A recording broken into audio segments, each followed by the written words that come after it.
Hello, everybody, and welcome to Virtual Bourbon, our most popular event, our flagship whiskey series. So we have a great lineup tonight. As always, please keep your microphone on mute. We'll give you an opportunity at the end. We have a Q&A session at the end, which will allow you to ask questions.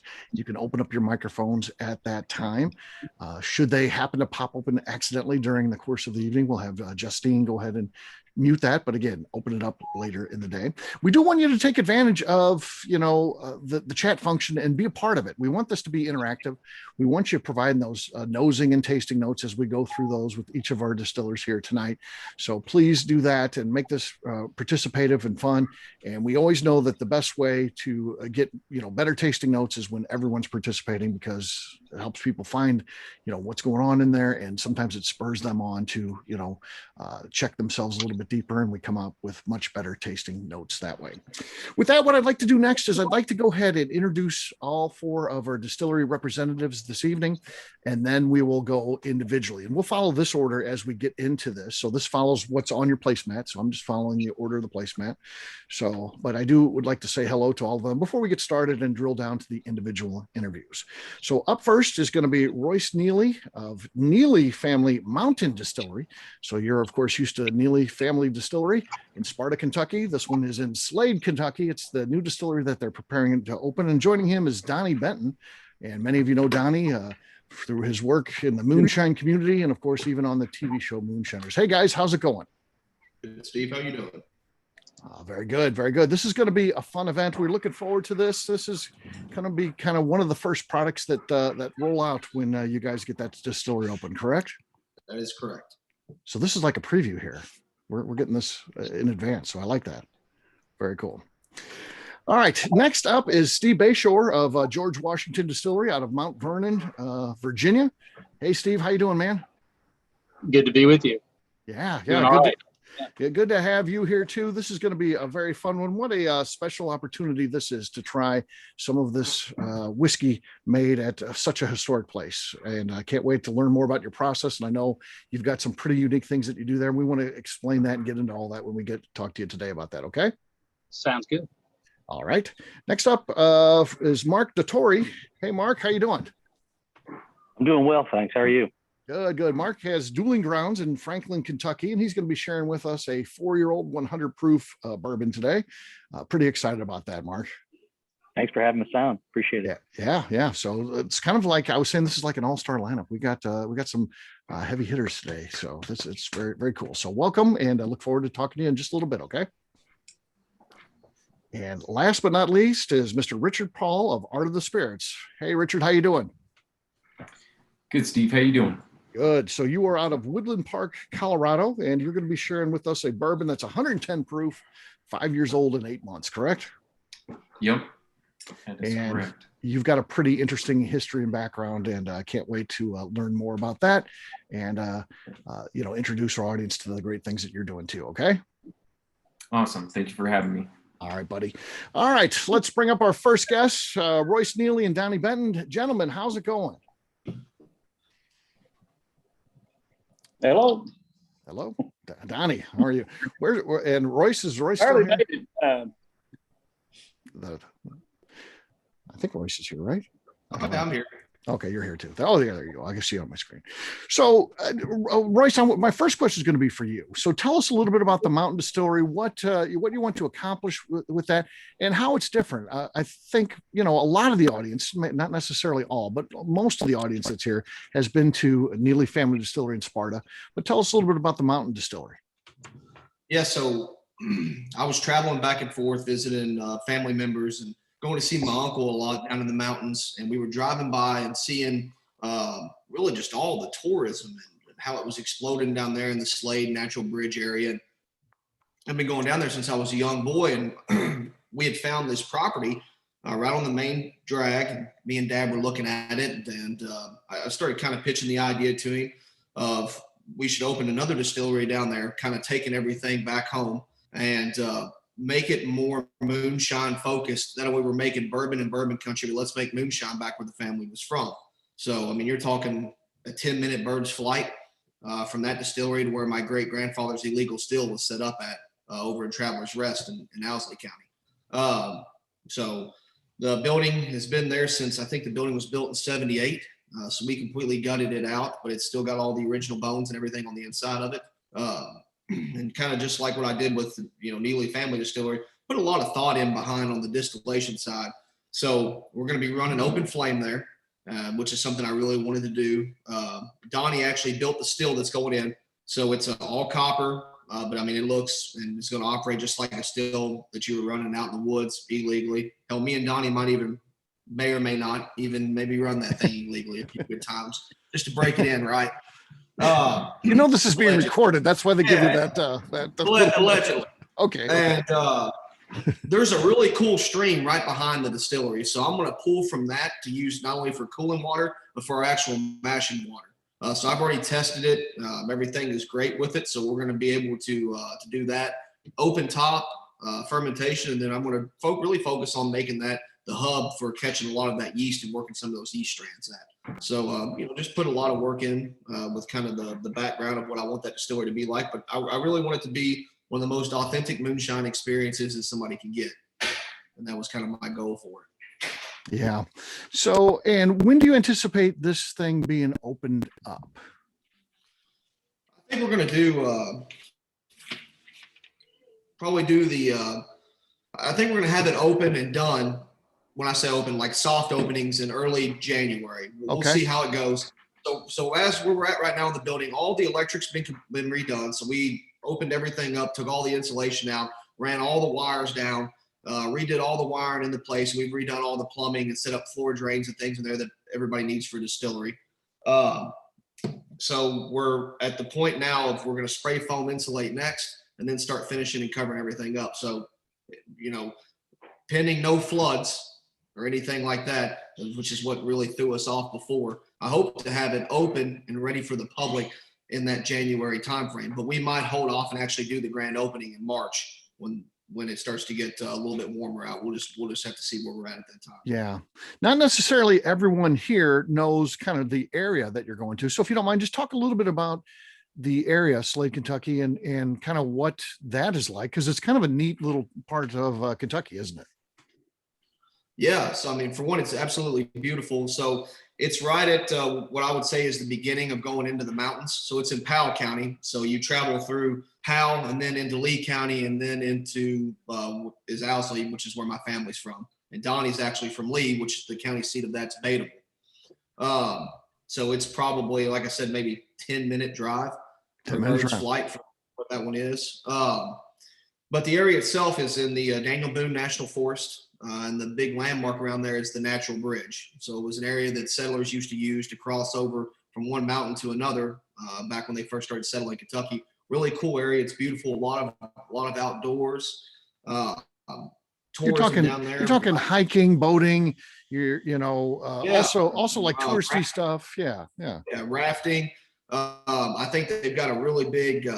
It's side by side riding. And Donnie, what's it called? Hollerwood. Yeah. Hollerwood Park, yes. Hollerwood Park. There's a $150 million resort that's been approved that's being built down there right now, right off the Slade exit, which is right beside of us. So the area itself is preparing for the growth that they're already seeing with tourism there. I think last year they had 3 million visitors. They're expecting to have around 10 million a year within the next 5 years is what they're projecting and hoping to have. So to me, it really reminds me a lot of what Gatlinburg was 20 or 30 years ago, back when it first started getting going. Yeah. And that's kind of, I wanted to be, it's our backyard, it's where the family's always from. I don't know if it's going to be a good or a bad thing, but I'm going to have a lot of family members that are going to be hanging out there, whether I want them to or not.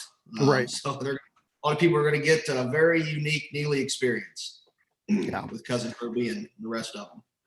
Yeah. And you've got a special product planned. That's not what we're trying to today, which this is special in its own right. But you do have something that's very near and dear to you that you'll be releasing with the opening of that distillery too, right?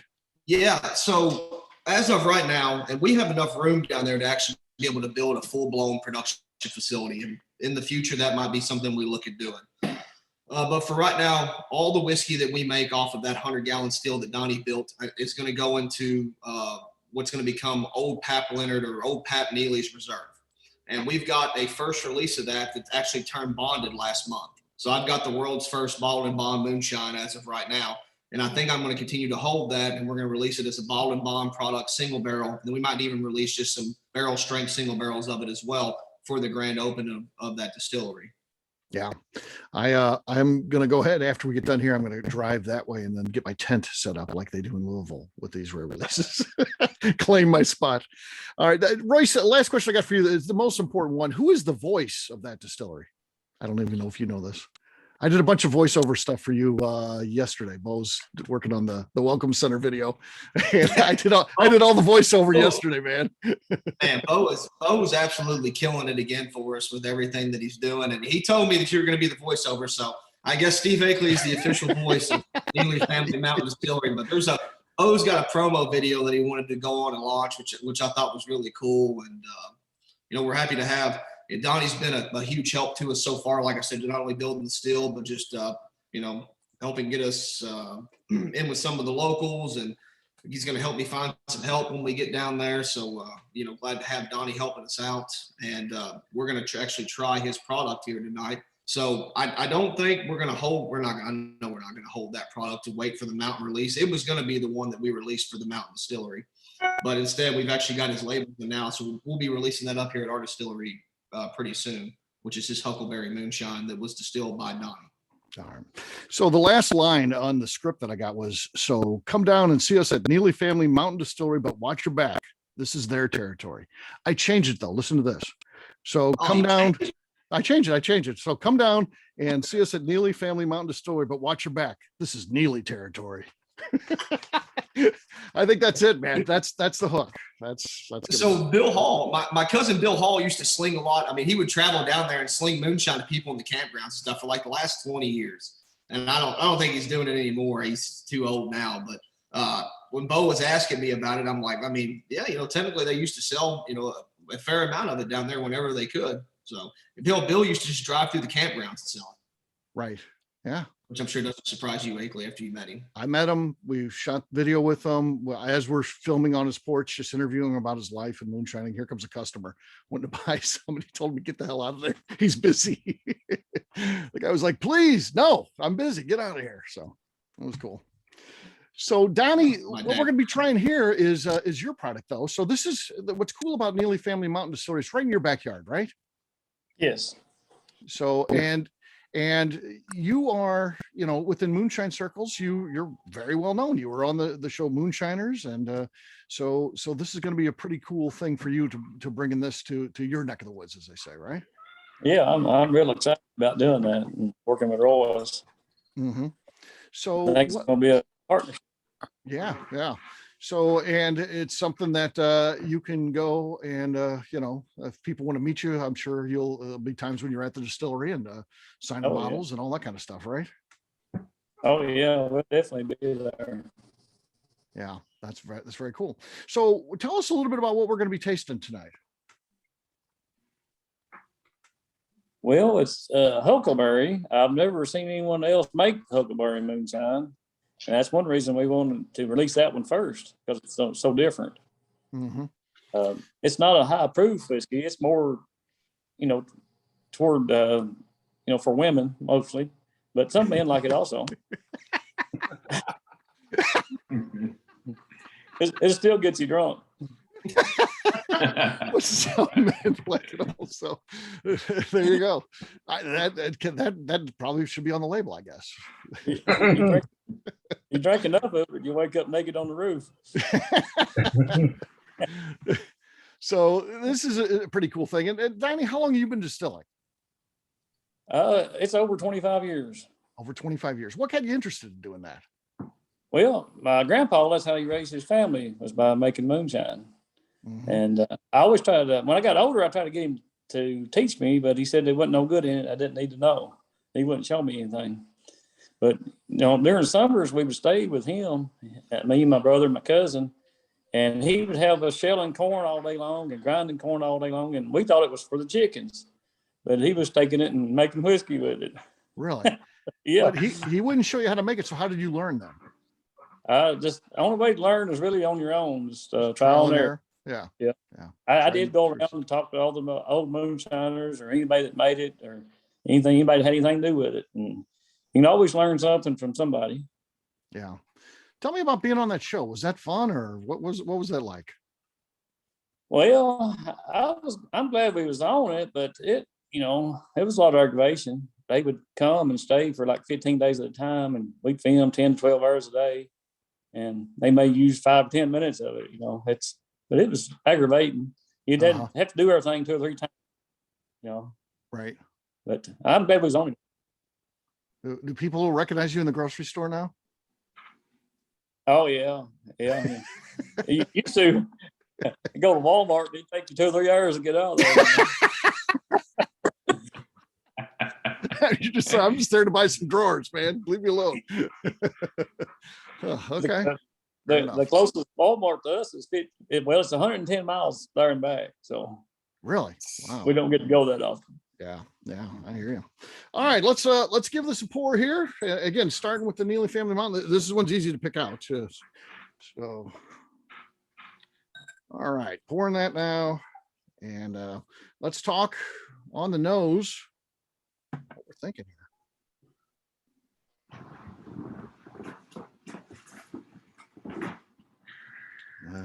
Huckleberry.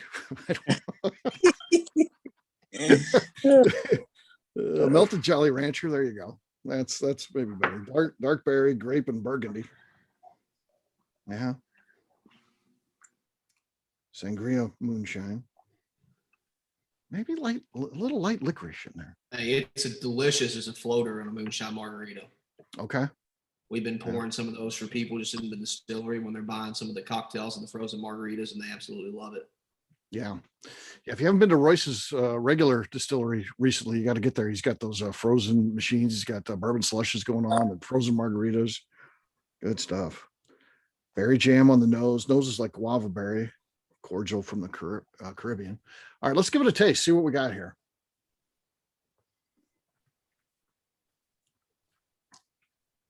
Yeah, Teresa had a lot to do with coming up with this flavor. She drinks a certain type of wine called Purple Toad. And she wanted to taste similar, and it does taste really similar to it. Yeah, it's very good. I guess I'm in that percentage of men who like this. So yeah, oh yeah, it's good stuff, my friend. Thank you. What's everybody else think in the comments over there? Whether it's tasting notes or just down. Paul gave it a thumbs up, so that's good. Yeah, I think you guys got something pretty cool going on here. So, and what else are you going to be doing there, Donnie? Are you going to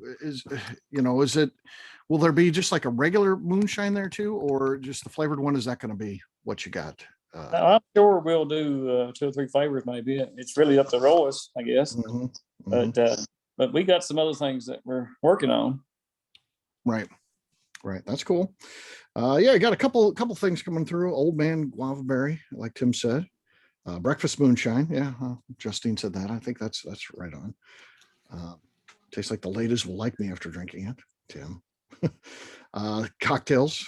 Yeah, unique and very drinkable. Carl Bacon. Yeah. Yeah, it's really easy to drink. Yeah. Yes, it is.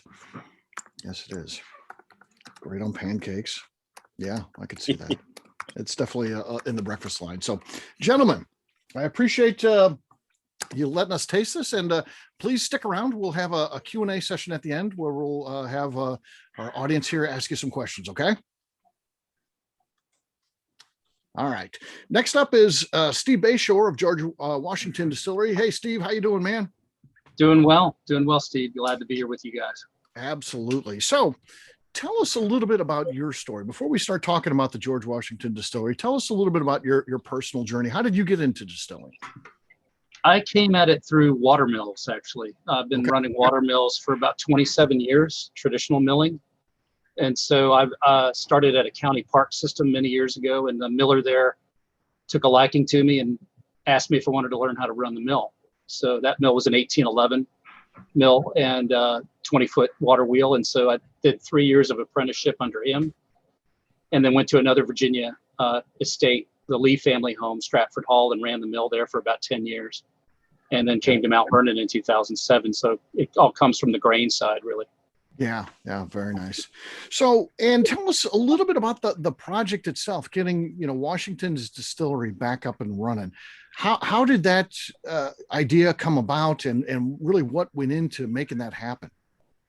Well, it really started in the late 1990s when Mount Vernon was expanding the interpretive work that we were doing from just Washington's home. We built a small farm site on a piece of property on the estate, to like a little demonstration farm. And that, of course, led the discussion to what happened to the grain he grew. Well, it went to his water mill. And there was the county park. The county had actually restored Washington's mill, or the state of Virginia, excuse me, back in the 30s. And so Mount Vernon took that over from the state and did archaeology there behind it and found the distillery. We had known that it existed, but there wasn't a lot about it that we at that time knew. So it was really a 10-year research and 6-year archaeology effort, and that led to fundraising effort with the Distilled Spirits Council that helped raise the money to rebuild it. So it really culminated 2004 to 2007, the reconstruction, and we opened in March 31st, 2007. Yeah, and a lot of big names from the world of whiskey came in and helped out, didn't they? Yeah, I was not there for all the early years, but of course Dave Pickerell was there all through the early years and worked with us on all the early distillations. Jimmy Russell was there from the beginning. Joe Dangler, I don't know if a lot of guys know Joe Dangler, but he made Virginia Gentleman for about 30 some years at A. Smith Bowman, and he still helps us out occasionally. That's good. It was just an all-star cast that really, I think at that time, rye was starting to have a comeback as well. So I do think that the Washington story and the Mount Vernon story about rye whiskey in the 18th century really was part of the factor in rye having a resurgence. So tell us a little bit about, this group is pretty experienced at taking distillery tours. The George Washington Distillery is very different. So tell us a little bit about what it's like making whiskey for you versus what we might see, even going to a small craft distillery. Tell us a little bit about your process and the things that you have to do to keep it, time specific. You want to be as close to possible as how Washington was making it, correct? Yeah, we're a lot of manual labor. That's where no pumps and pipes. We bucket water to cook in 120 gallon white oak mash tuns. We row mash with wooden mash rakes, and we have 5 wood-fired pot stills. And so everything's a lot of carting, a lot of manual labor, and a lot of fire management, which took us a long while to get good at. Right. It's the early years, we were hitting in the dark. We were making whiskey, but we've come a long way on our ability to make better and better whiskey. But I remember the first run we did with Dave, we set 12 fermenters and about killed ourselves, It was unbelievable. And the most we've ever set in recent years was 54 fermenters. So we've come a long way down the road. And we do filter the whiskey. We do have a small bottling set up, and we have to do all the compliance everybody else has to do. But on the front end, it's just a lot of folks in there that are mostly historians, frankly. They're doing all that manual labor. And even down to the dress, right? You literally have to wear clothes that would be, again, kind of time period-esque. Well, what we do during the tour season and during distillation is off season, so we're not doing tours. So we do, unless we have a film shoot or something happen, then everybody grumbles and has to dress back out in their period and stuff. But, we do give them a break. But I refer to my period clothes as my normal clothes, actually, because most of the year that's what we're in. Right. You're used to it at this point, huh? Yeah. It makes the complete picture for the visitor, to step back in time, basically. We're not character interpreters, though. We are third-person interpreters, so we know what year it is. We do have people at Mount Vernon that portray characters that are very, very good actors, and they won't break out of character at all. Right. Yeah, you guys don't do that. You're just trying to recreate the production process, not anything as far as people or anything like that. So exactly. Yeah. So tell us a little bit about the rye that we're going to be tasting. What do we got here today? Well, this is something I'm happy to have you all taste it, because I welcome all your feedback, because this is the first release of a 53-gallon barrel-aged GW rye. For many years, we've been going 25-gallon barrels, and we all know the good and the bad of small barrels. So several years ago, we started to make more output, and we realized that we can fill some 53s, and let's go that direction. So this is actually 2 years and 10 months old. It's the mash bill that Washington's men used in the 18th century. So it's right around 55 to 60% rye grain, a little over 30% corn, and then malt is the final component. all those grains are ground in our water mill, which is unique. So they're ground on millstones. And this was a number 3 char barrel. So I'd love to have y'all give me your thoughts on it, because it's actually, this has not been released yet. It's going to be released in about a month. So y'all are the first folks to have a little taste of it. Well, that's really special, my friend. We appreciate you being part of this and bringing something like this. That's really pretty amazing. So if you haven't done so already, give that thing a pour, everyone. And let's start, as we always do, by talking a little bit on the nose. What are we getting on the nose on this one?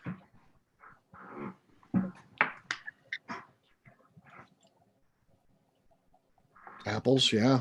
Yeah. Yeah, definitely.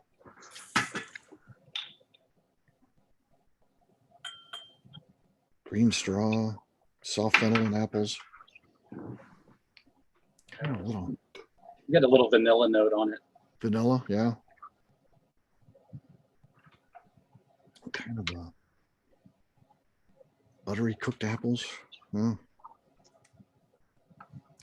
That's pretty good. What else? You guys getting vanilla malt? That's pretty cool. Mince meat. That just sounds period. Green apple. All right, let's give this a taste, gang. See what we got here.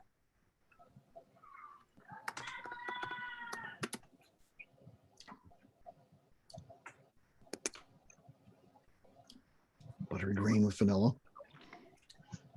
Yeah, that's very good. Very, very, sweet up front. You get the apple, you get, kind of, the baked goods in the middle, and nice rye, spicy finish. Very good. Very good.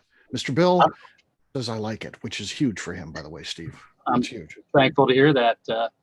I don't know if anybody picks up, sometimes certain batches, there's a hint of smoke in it. Mm-hmm. Very, very slight.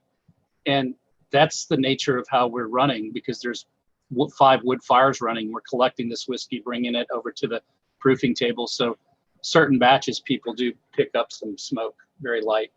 Yeah. You're getting a bunch coming in here. So oily, slow build, tingle. Yeah, I get that. Melted ice cream. That's good. Apples, delicious smoky rye. Definitely apple, good spice. Love it. And the history from Isabel.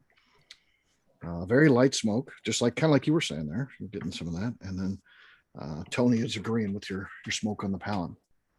Yeah. Walnut from Kent Mace.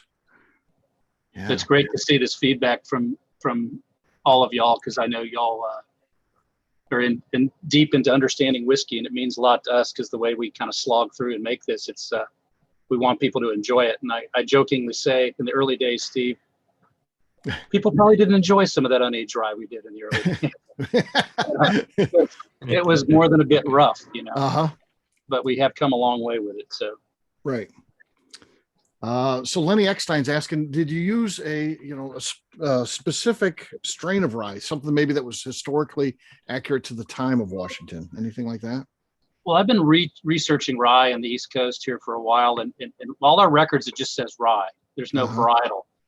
The wheats, we know the 16 different wheats that Washington grew and played with. We know the corns, but for some reason, as yet, I have not found anything that just lists in our records. It just says rye. Okay. So, but doesn't mean it's not out there. You got to keep overturning rocks and see what we find in the archive, because there's a lot there. Yeah. Yeah. Donnie says very smooth. Isabel's wanting to know tours. Where are you guys at on tours? I know COVID has changed things in the last year. Where are you guys specifically at? Well, we're just been open on weekends, Saturdays and Sundays. And the last weekend will be October 30th and 31st. Okay. Because with last year, like all of us suffered through so much, we had some staff cutbacks, and we usually in a normal pre-COVID year, we're open every day, April through October. Mm-hmm. So I'd say go to mountvernon.org as we get into the spring and see what we're going to be doing, because we'd love to have you come see us. And, that's the best way to keep up with the latest tour information. Yeah. Yeah, I gotta get out there and see what you're doing. I have been to the distillery, but this is before production started. So my daughter was little. We went to DC and then went to Thomas Jefferson and Washington's homes, and but yeah, it wasn't quite up and running at that time. So I'm due to come back and check it out.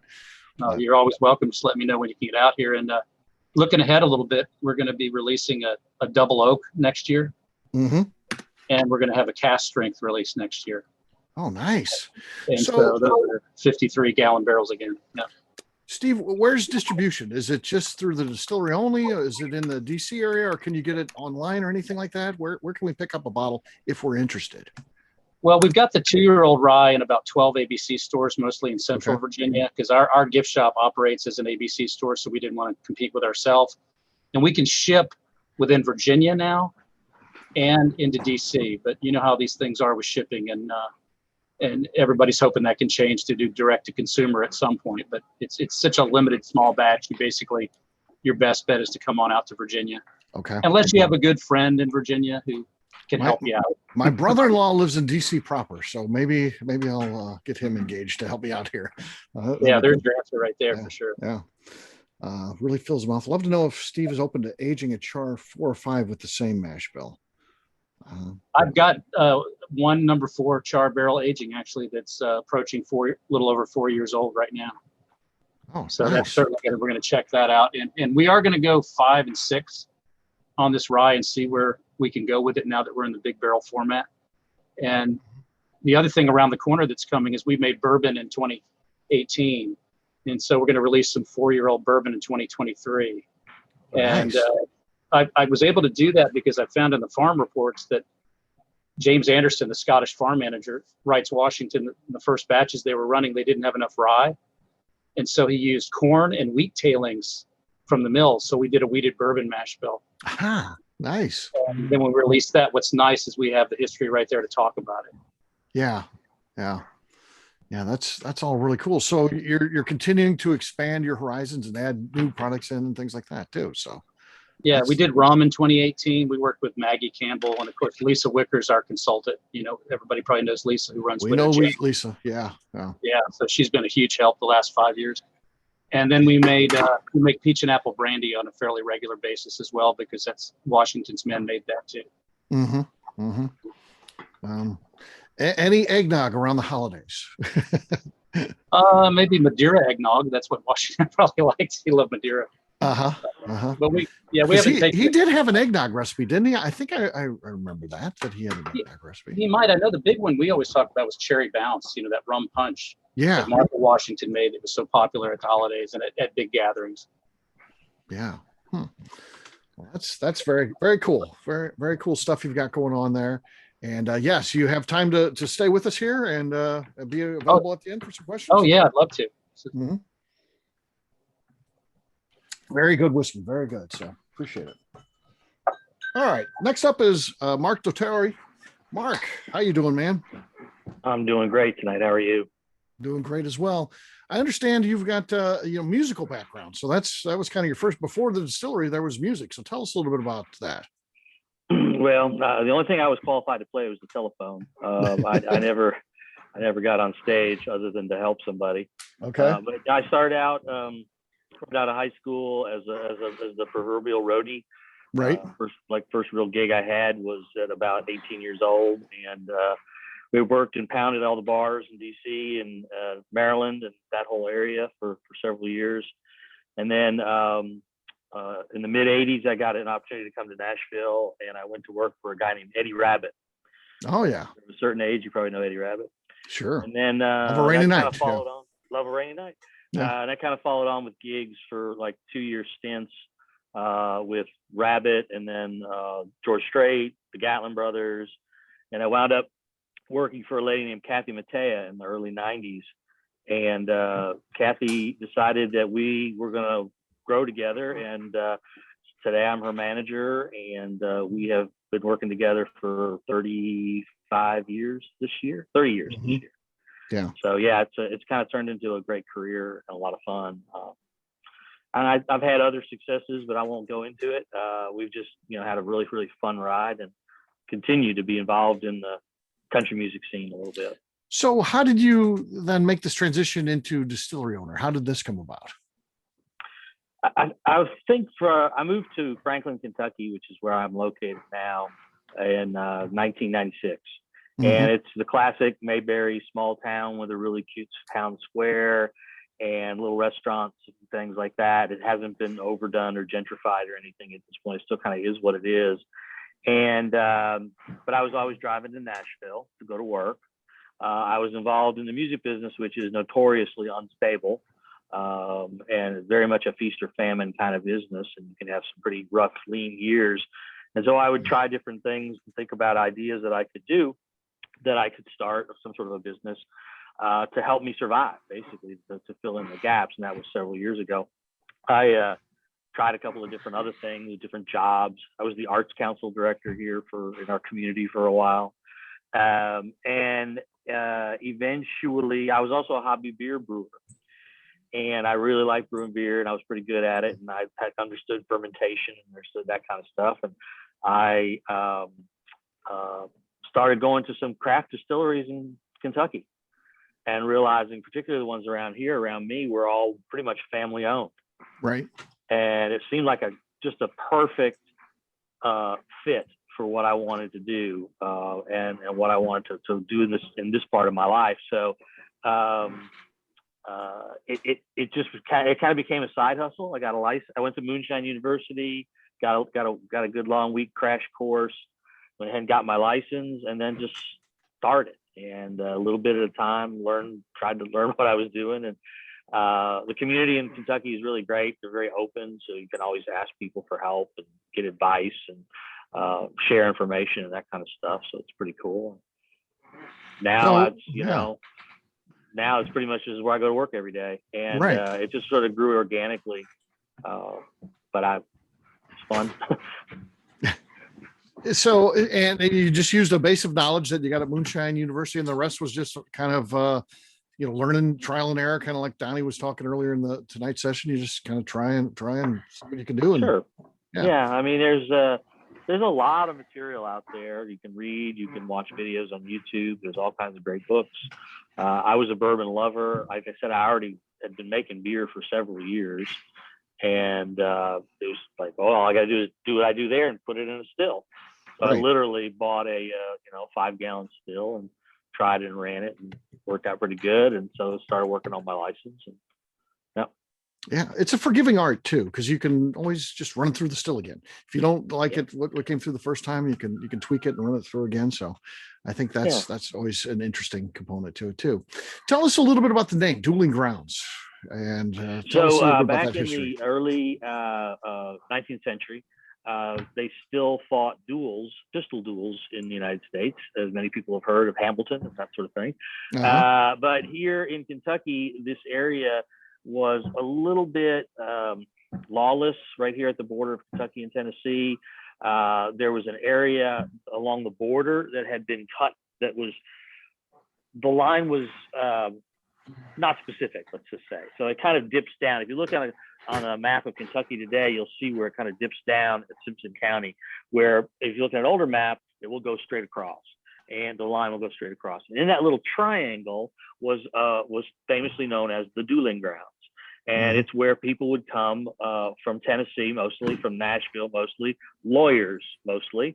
And they would come and they would fight these pistol duels. And Sam Houston was our most famous duelist, came here and fought a duel, and eventually left Tennessee and went down to Texas to become the Sam Houston we all hear about.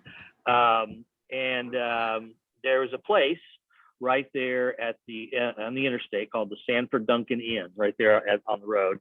Yeah. And the Sanford Duncan Inn was an old stagecoach inn that has been restored, and that you can take tours of. It's like set up as a museum. And that was the inn where Sam Houston stayed. That whole area there was called Lincoln Pinch. We're not sure if it was a farm name or if it was just the area name, but it was called Lincoln Pinch, and that's where the name of the bourbon comes from as well. Lincoln Pinch, okay. So the two duelists would come in, they'd stay at the same hotel, and then in the morning we meet at a designated time. Not necessarily stay at the same hotel and have dinner. My guess is if they'd done that, I would have got room service. They probably could have sorted that shit out, you know. Right. No, they was. But Sam Houston did stay at the inn for a couple of weeks and practiced his shot and made his musket balls and got ready for the duel. It was convenient in the sense because dueling was illegal, clearly illegal in Tennessee, but not quite yet illegal, meaning there wasn't a law prohibiting it in Kentucky. The border was somewhat nebulous. Nobody really knew at that time who had jurisdiction. So they could come into Kentucky, fight their duel, and then just sort of step back over the line, and nobody was going to pursue you unless you murdered your opponent. If you killed your opponent, you could be arrested for murder. But if you simply, injured the other person, which was the point of the duel, you would not necessarily face any sort of charges. Really? So the goal there was to injure the person, not to draw first blood. Yeah, the duel ends at first blood. So back in the day, they would be swords, and it was a little easier, right? You're not trying to run your opponent through; you're just trying to put a mark on them. Right. And it's kind of sort of frowned upon if you killed somebody and you didn't really have to. Then now if it was accidental, clearly, or you just happen to be pointing a gun at them and they died. But it's kind of strange. And, the whole thing was that the guns were not particularly accurate. Right. It was a handmade musket ball. So the thing could go off anywhere, it could just kind of go off the thing. And you always had a second, and your second was there to pack your gun, hand you your gun, make sure that you followed the rules. And your second had a pistol. And if you didn't follow your rules, your second would shoot you. Oh, really? Yeah. Huh. So there were some specific rules to follow then. You can go online and look up the Code Duello, and there's all kinds of information because it goes way back. Yeah, because I think most people think of a duel like we saw on the old westerns. So you'd see the standoff, they'd go back, kind of start back to back, go so many paces, turn around, and whoever was the quicker draw always killed on the first shot, of course, and then that was it. Hollywood. So that's Hollywood, right? But on these duels, if you continue to miss, is there a number of shots too that if no one hits, it would keep going? Just keep loading? One shot. One shot. Oh, just one shot. So one shot. Yeah, the gun would only hold one shot. But they don't reload and keep doing it until someone does get shot. Okay, just a one shot thing. Okay. No, that was not point. It was not a duel to the death necessarily. Yeah. At least not around here. And the whole mythology, they didn't like go back to back and then walk out. Right. They simply went out to two measured stakes and stood. And when I'm trying to remember what the signal was, there was a certain signal, and they could pull their gun up and shoot. And if they pulled it up early, their second would shoot them. Okay. And then if you shoot, you want to it's not necessarily fast. You want to take good aim. But if the first person fires and misses, then they have to then stand there, correct? Part of the duel rules is that if my opponent shoots at me and misses, I get to then take aim, and I can take my time and squeeze off a shot, right? Well, I suppose if you didn't shoot your shot right at the same time as the other guy and you survived that, you could take your shot whenever. But theoretically, both guys are shooting at the same moment. Okay. All right. Yeah. I'm glad I didn't live in that era. Yeah, right. That's a good thing. Yeah. No matter how bad they say things are these days, it's not that bad. Right. It's not that bad. Yeah. That bad. That's what I don't like when they put Basil Hayden with everyone. The branding on that brand goes back and forth from smiling to pissed off. I always say he should be pissed off. I mean, he lived in the 1700s. It was not an easy time. He's not smiling. Come on. Yeah. So tell us a little bit about the whiskey that we're going to be drinking here. Lincoln Pinch Bourbon is a 4-year-old bourbon. We make it from corn and wheat harvested here in our local area. We get our malted barley from Greece out of Wisconsin, but pretty much every other component is Kentucky made. So we try to be as authentic as possible. Mm-hmm. It is double pot distilled. We're a 250 gallon system. We use a pretty high grain ratio, almost 3 pounds of grain to a gallon of water. So it's pretty thick mash. And we age it pretty quickly. It takes about 3 days to ferment. To ferment. And then we go into 53-gallon barrels. So I like the idea of going into the classic barrel. Made the commitment early on that we were going to hold out for the 4 years and just make ends meet and make it work. And so we did put out a little bit of 2-year-old back just to help pay the bills, but we held back as much as we possibly could. And this is the 4-year-old result. Never sourced a drop, so this is basically 100% made right here by us. Nice. All right, let's start out, folks, on the nose. And what are we catching here on the nose? Bubblegum from Keith, bit of honey, cedar, herbal tea. Yeah, I can definitely get the herbal tea. I'm not necessarily getting the sweet of a bubblegum, but a cedar, yeah, there's definitely wood notes, which is interesting.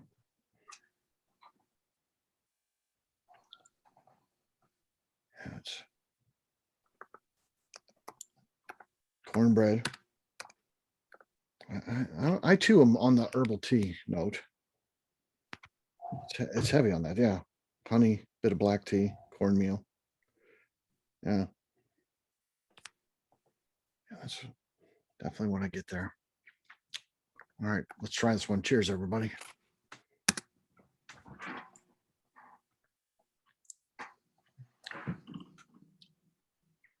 Oh yeah. Yeah, that's good. You get a lot. There's definitely a lot going on there. I mean, I would say kind of baked goods up front, but kind of like a melon in the middle. And definitely spicy on the finish. Warms up nicely. Honey on the front. Yeah. I get the sweet on the front. So butter biscuits.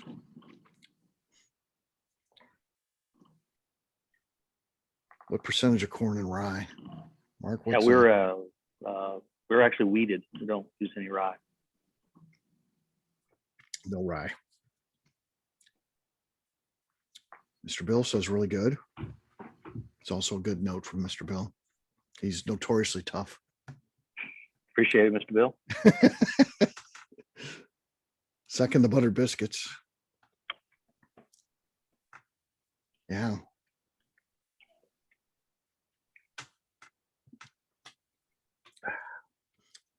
With some corn in there. Yeah. Big on the butter biscuits here. So is that a note that you hear? That's not one I ever had before. I Mhm. definitely get butter. I've always kind of felt like it has a buttery thing to it, especially Yeah. the mouthfeel. It's real soft and buttery. Yeah. Well, I said, the baked goods up front. So biscuits, sure. Yeah. Yeah. So yeah, very, very good. Like I said, I do get a little bit of melon in there too, taste wise. And there's a little spice to it. And like I said, it warms up nicely for me. So good, very good stuff, Mark. Thank you very much. Next progression from this is we've got a cast strength on the shelf right now. Okay. So single barrel cast strength. So everyone's a little unique. I've got some 25 gallon barrels that I did really early on that are now like probably taste like oak. I don't know. They're like 5 years old. And I'm going to start kind of getting those out and see them messing around with those. Maybe have a special release come winter. And then we just added 4 new big fermentation tanks.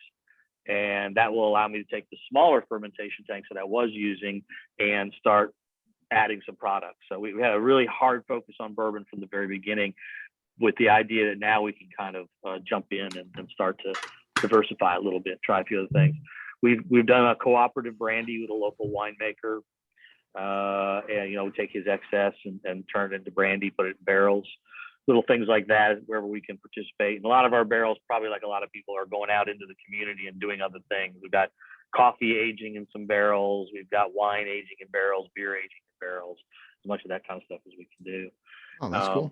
And before I get off my time, I just want to say thanks for putting me on this particular panel, because Royce is a buddy, and I've been really, really, really interested in George Washington and Art of the Spirit as well for a while. I've read about both of them extensively. So to be sitting here listening to their story, it's kind of cool. Yeah, it's a cool thing. Believe it or not, Mark, this is my job. So it's not a bad gig. Yeah, me too.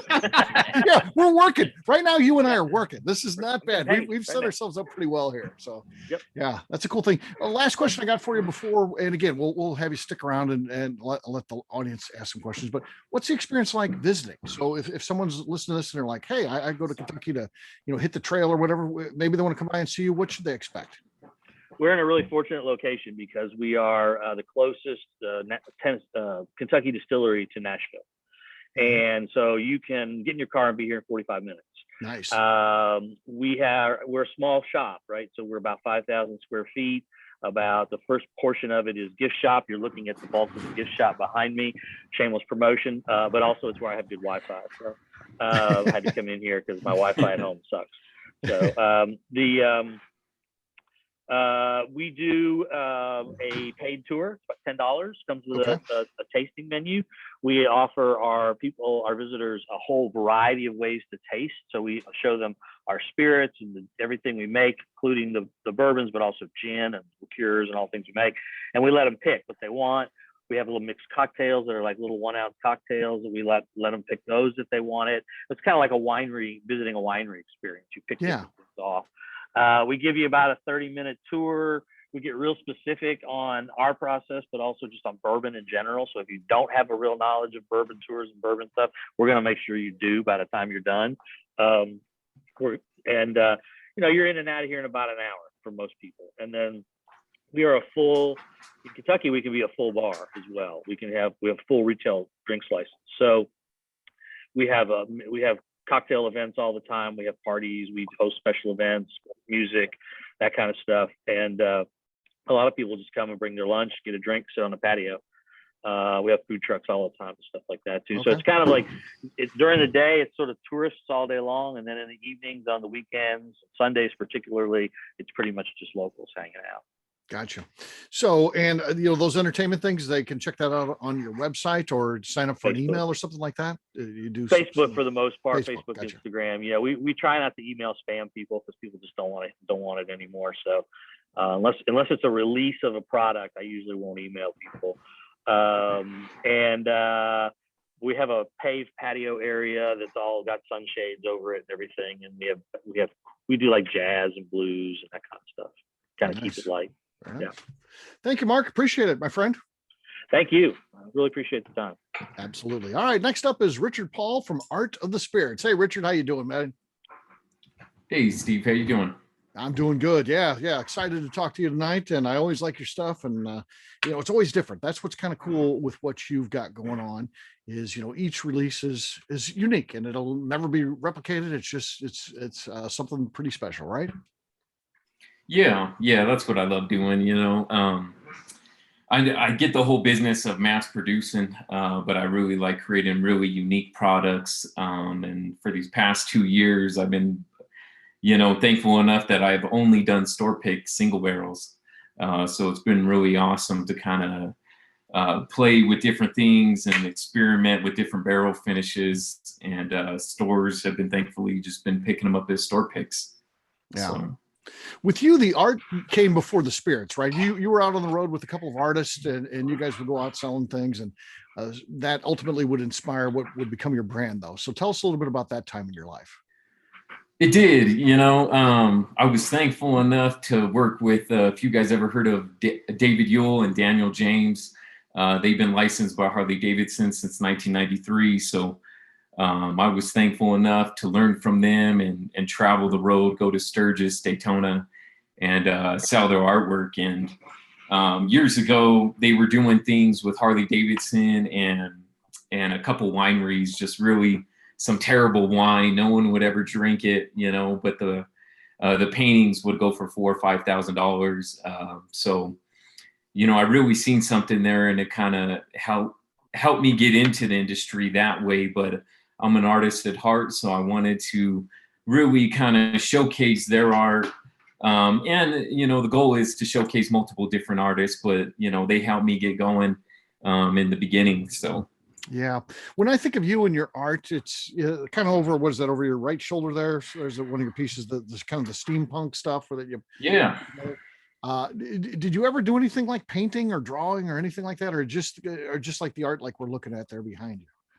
Yeah, I did some painting, learned a lot from the artist, and would just do things kind of on a private level. But, that behind me, I was doing things for clients, just private clients, building them, I call them whiskey dispensers, and they're fully functional. I was just building them for their home bars, and we set up, they'd get a painting with it and stuff.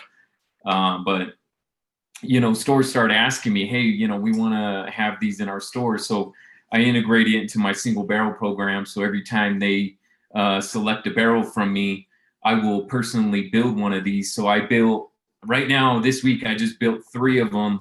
So we're going down to Texas. A store hand selected like 7 barrels for me. So I built 3 displays for his stores.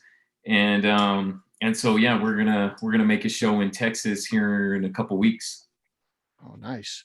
So yeah, it's something that you continue to do then. So you buy a barrel, you get one of those. Yep, you buy a barrel, and then what I do store pick glasses. So every store gets their logos on the glasses with our logo on top, and then everyone that goes get a bottle, they'll get a store pick glass from us.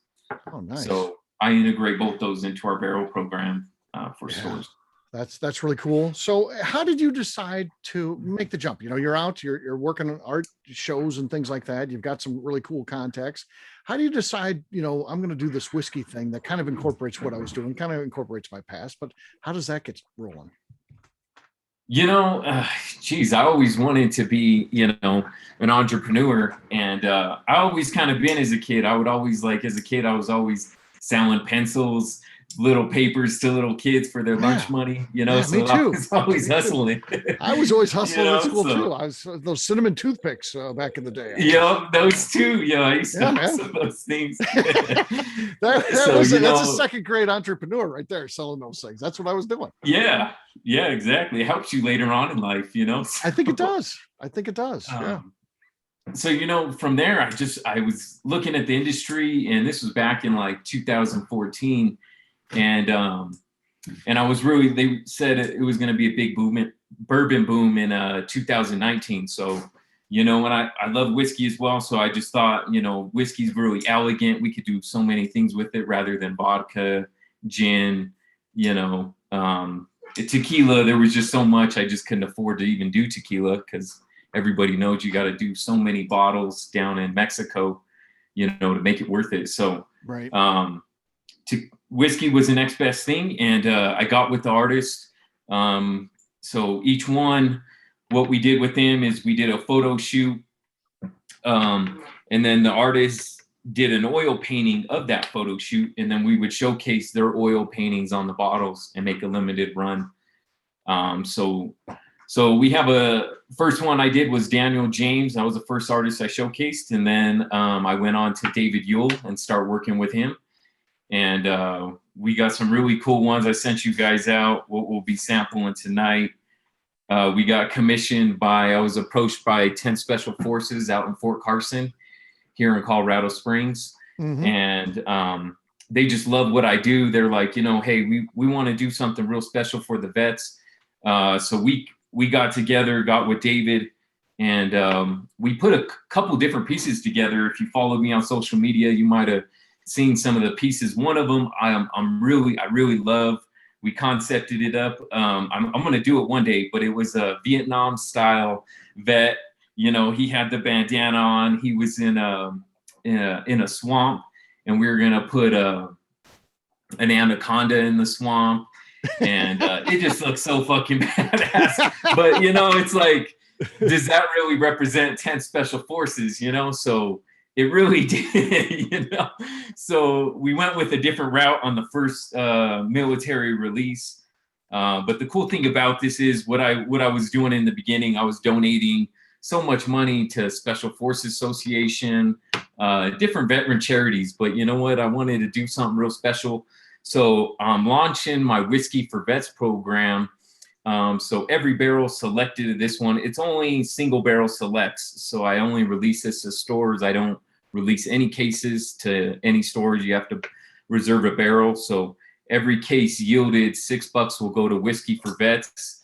And I have a vet lined up next week here in Colorado Springs. We're going to take him to Costco, and we're going to fill up like $300 worth of groceries for him. So those are certain things we're going to do for vets and reach out to them personally rather than donating to charities where I really don't know where the money goes. Yeah, so you're seeing it go directly to the person it impacts by doing stuff like that. Exactly. And I have a lot of vets that are clients, so I love to get back to them, and it's more on a personal level. So. Yeah. And what I like what you do is obviously you source this whiskey, but you always add value to it. Yep. You're always doing some sort of finish or something unique.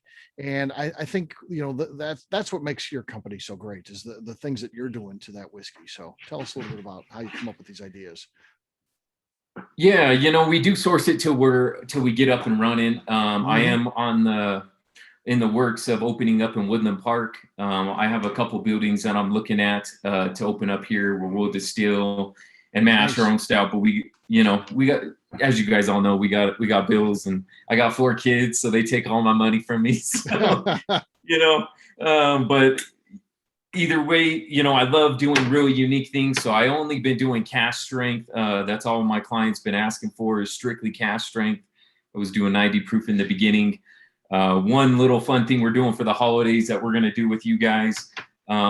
We did a Bonnie and Clyde release we did it with you guys in 2020. Yep. The first ever Bonnie and Clyde. So I did a Bonnie and Clyde barrel finish series where we took a 5 to 6-year-old bourbon.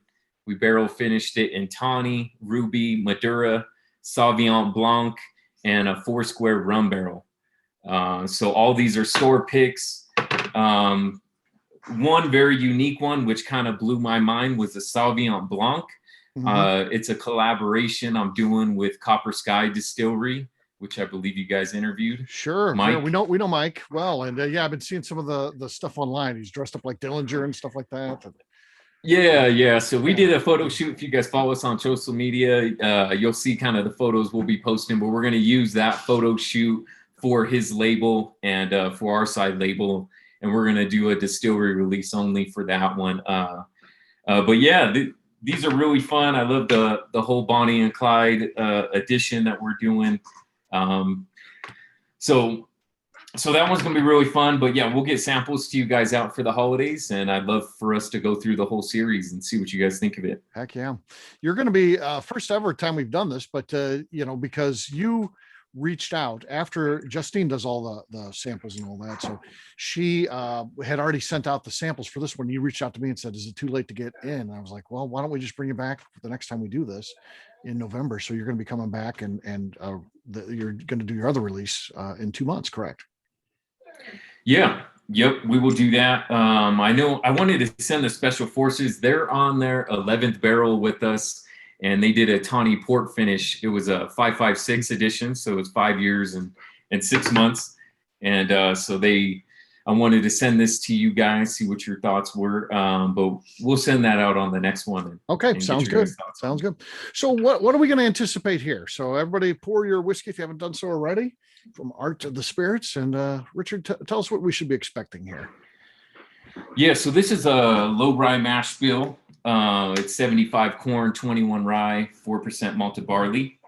So this one came in at 110 proof. It's okay. Come on. Sorry, my dog was growling. So this one's really good. It's an easy drinker. I've been loving these cask strengths on these low rye mash bills. So that's what we barrel finish Bonnie and Clyde in. So a lot of the barrel finish series are with this low rye mash bill. Gotcha. All right. Well, let's check this one out. What are we getting on the nose here, folks? Keith has already jumped in with butter on the nose.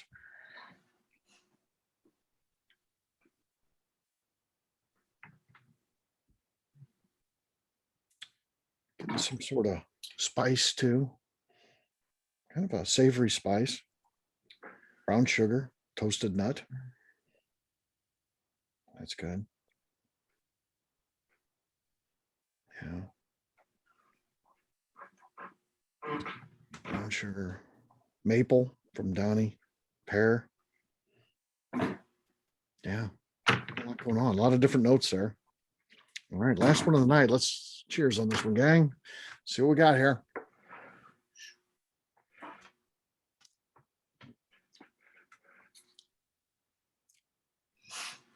Isabel, spice, yeah. That up front, I got a little bubble gum up front there. And then, yeah, definitely spicy. Like Casey says, it's definitely, it's a spice palate. It kind of across the palate, and nice heat. Not, what is it? 110? Yeah, 110. It drinks good for 110. I mean, it's nice finish. Winter green and brown sugar from Ed.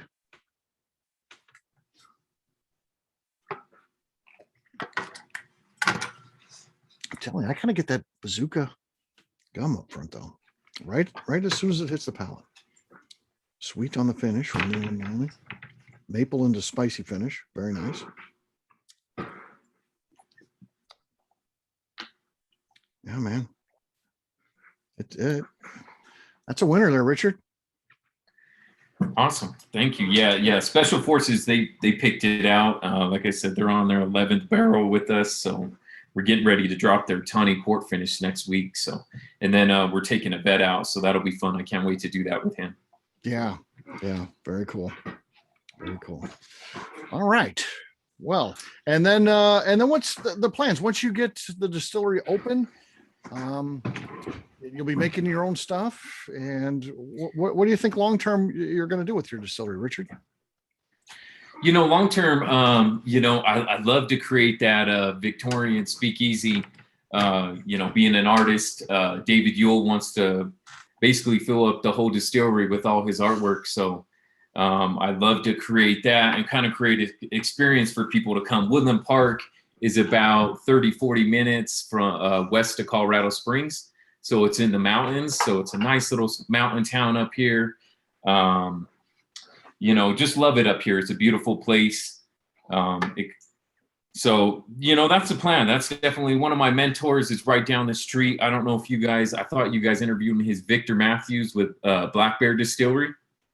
No, we want to talk to him, but we never have. You definitely need to. His family dates back from the 1800s, kind of like Royce's family. Reminded me just what put in the word. So we've done like a blog post. I think actually Justine is the one who did that for us, if I remember correctly. But we've never done like a bourbon show interview or one of these events. So we'd love to.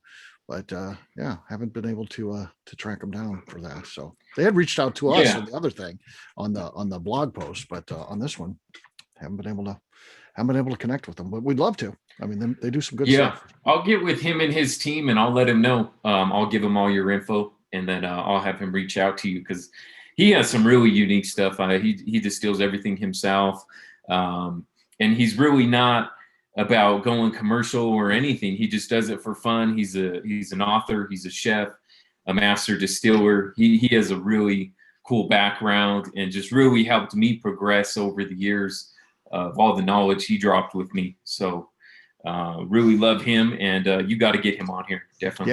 Yeah, we definitely want him to be a part of it for sure. So that'd be very cool. All right, my friend, appreciate you coming on here and telling us a little bit about what you got going on. All right. Yeah, thank you. With that, I would like to open it up for questions. So feel free to take your mute off and open up your microphone and ask a question. You can ask it to an individual panelist, or you can ask it to the whole team there if you'd like. I have a question for Royce. Okay. So with the open flame still, like what's the risk in that? And from a business standpoint, is there any liability? Like from an insurance standpoint, is that like a lot harder to do? Like it just seems like with all that alcohol around, that open flame would be something that your insurance company be like way against. And just kind of curious. I never seen anybody on any kind of large scale do open flame. They're definitely not thrilled about it. I can tell you that. Obviously, there's an inherent. They're definitely not thrilled in. Is Donnie still on? Any? He should be on. Yeah.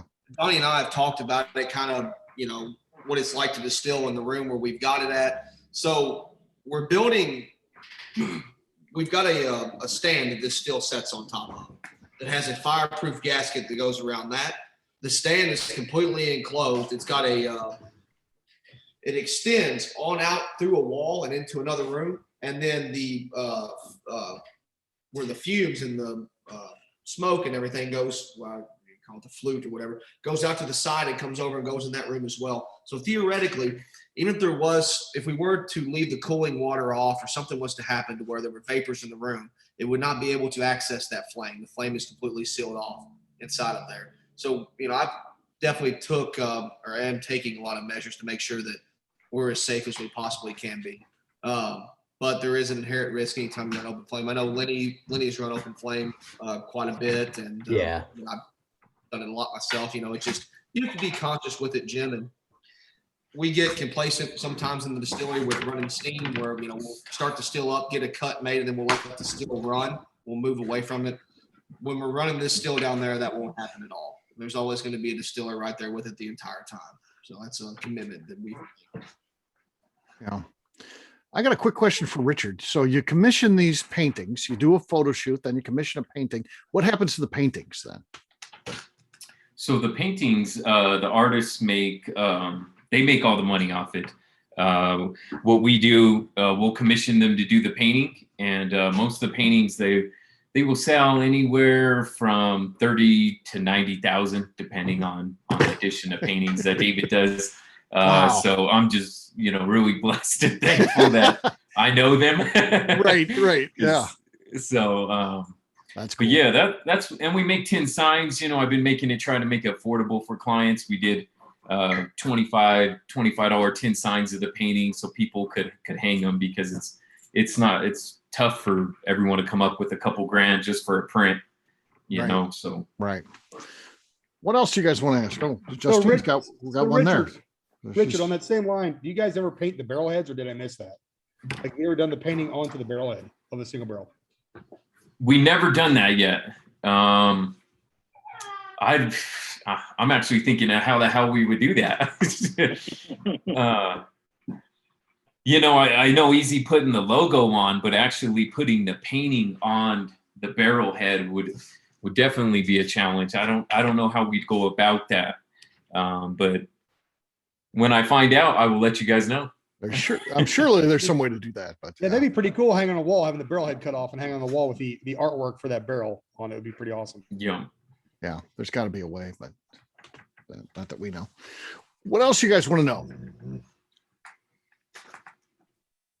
What else? Any questions from anybody?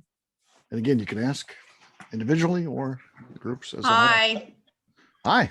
Steve. Hey, I Hey, was Isabel. going to ask your other Steve if he can tell me if there's going to be another George Washington. Oh, sorry, my breath. George Washington Bourbon Fest, or do you expect it to be one? A George Washington Bourbon Fest. Is that something you guys do, Steve? Wasn't that something that I saw? Yeah, November 2019, we did a George Washington Whiskey Festival. And so we mainly featured Virginia craft distillers, along with larger folks like A. Smith Bowman. And we had John Campbell there from Lefroy. And of course, that's big news this week that John's leaving Lefroy. Yeah. That's kind of wild. But we're looking for a date in 2022 to try to do it again. So we will bring it back.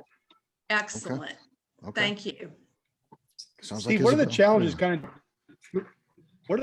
kind of doing stuff historically? You said you're using a mill stone, a water mill stone. Like, what challenges does that provide? Or like, what other things that are you doing historically that are making it harder for what you guys do?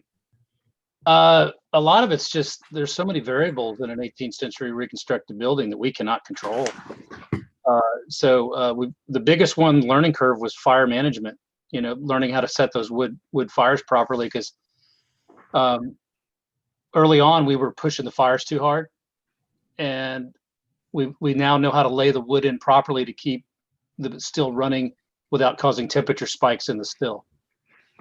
And that took a long time to figure out. And luckily, I have a friend who used to work at the Royal Palaces. He's the food historian at the Royal Palaces. And so this guy ran Henry VIII's kitchen at Hampton Court, and he came to work with us, and he goes, "You guys are feeding these fires wrong." So he gave us a, fire management 101 course, and everything got better. But with the gristmill, it's the milling part's easy because the water mill's beautiful. It's completely accurate. And so grinding the grain's the easy part. It's really those fires, I would say, is the hardest part. Nice. Steve, I have a question real quick. Sure. So do you keep those fires going all the time during the distilling season, and how long does it take you to heat the pot up when you're getting ready to do a run? It'll take about an hour and 40 minutes to bring the still online because we want to bring it up slow and not hot. And then it'll run 4 or 5 hours on a mash run. Last time we ran on the doubling, that's where you have long days because one of our small stills had been running 3 or 4 hours and it was still running at 125 proof. And so then that's when you know you're going to be there till 8 o'clock at night. But there's always 3 or 4 people in the building at all times with those fires. You can't leave it unattended. And then we get into tails and fill the still at the end of the day and we do a cleanup. So we're usually out of there by 7 at the latest, unless there's a problem. Do you keep the fires hot in some way or covered in order so you can retain that heat, or do you have to start from scratch every morning? No, there's the stills are set into brick fireboxes. So I would say go on mountvernon.org and look at the distillery page and you'll see how they're encased in brick fireboxes, which is what they found archaeologically. So it's basically like an oven and has an opening in the front with a steel plate that we can close off or open. So at the end of the day, we break the fire down. And when you come in the morning, you just use a rake and there'll be a little bit of embers there to start the fire the next day. Nice. Hey, Steve, you ever looking for free labor? I'm sure he always is, aren't you? Yeah. That sounds good. You got something around to revive me after I pass out from stirring that mash? Oh yeah, we'll have a cot for you to lay down on. The mash is not easy to stir. But you know how rye can thicken, I can't even imagine. Yeah. Hey, What else Royce, would you guys like to know? Royce, did you say are you doing wild yeast at the new distillery? We're going to do both. Okay. Yeah, but I'm predominantly we've had a lot of success so far with that wild yeast strain on the way that it's created flavors in our bourbon. So I think that we're going to make the full jump over to everything we do down there is on that wild yeast. But I've got the availability on a Jim to literally open some vents up on the top of it and allow yeast to just flow into that distillery. And then I missed it. What is Donnie's day-to-day role? Is someone else doing distilling for you, or is he just doing some batch stuff, or who's doing your distilling day-to-day? Well, I'm going to have you met Matthew Wright? Yeah, he was at your distillery. My main guy up here is going to be down, so he's going to live down there. Okay. I'm building him an apartment complex. Apartment over top of the distillery that he's going to stay inside of. He's going to help with the distilling. I'm sure Donnie's going to help us with it some too, especially distilling his own stuff. And then I plan to be down there quite a bit myself. So I guess I don't work enough already, Jim. Keep going back and forth. So. All right, Tim Swyatt, what would you like here? I saw you have your hand raised. I was waving to some kids in the background. All right, Justine, go ahead and open up your mic. Show that off. And again, I have you open up your mic. You need to talk because if someone has it on speaker view, you're not going to be on the screen unless you're talking. So she's got one of the tins Richard was talking about if you're interested in that. Yeah. Yeah. That's pretty cool. Pretty cool. So some of the artwork off the bottles. So there you go. Imagine that on a barrelhead. Just saying. Pushing for the barrelhead. He's pushing for the barrelhead. Sad. Yeah. I was wondering if I could ask Richard a question about on the barrel finishes. Have you done a Madeira finish with a rye whiskey? Have you ever played around with that? I haven't played down with the rye. I had a couple stores ask me to do like barrel picks they did of some bourbons and then take one of the ryes that we have and barrel finish it. But I never had anybody ask me on a rye Madeira finish. I'm only doing this low rye mash with Madeira right now. And that one's coming out amazing. I think it's been in there probably about 3.5, 4 months right now. And I think we're getting ready to bottle it probably in a couple weeks. So that's why I'm going to send samples out to everyone to kind of get everyone's feedback on these ones. So, but I have not done a rye. That's really interesting. I'm really interested about your rye in the char 4, char 5, because I have done where I took 99 corn and 95 rye, aged them in 30-gallon char 4 and char 5s. And the rye I found out was just came out really amazing in the char 4 and char 5 30 gallons. I haven't done them in a 53 gallon, but I've seen them done in 30s, and those were really good. They were about 3 to 4 years when they hit that really peak mark. But I'd really be interested to see that, and maybe in a Madura. That'd be really cool. Yeah, I'm thinking about doing a finish like that on some small barrels that we have. And I'll let you know, because I have that one number 4 char. So when I pull some of that, I'll let you know. Yeah, I'd love to be interested on it. So you're thinking of putting the char 4 in a Madura? No, it'd be another regular rye, not a 3 barrel, number 3 char, and then finish it in Madura. And the story there is Washington's favorite drink was Madeira. So we look for these angles. Oh, yeah. That's cool. Okay. That's very cool. And Isabel, did you say you made some of Washington's eggnog and you're gonna? I did. You're gonna make some and send it to Steve? Holy smoke, man. That was the best eggnog on God's green earth. There you go. I need some of their rye. You know, I once won a contest for best eggnog in Missouri from a old family recipe. With the recipe that he stole from another friend of his. Well, yeah, I mean, that happened. Jason. Yeah, Mr. Bronner. Yeah.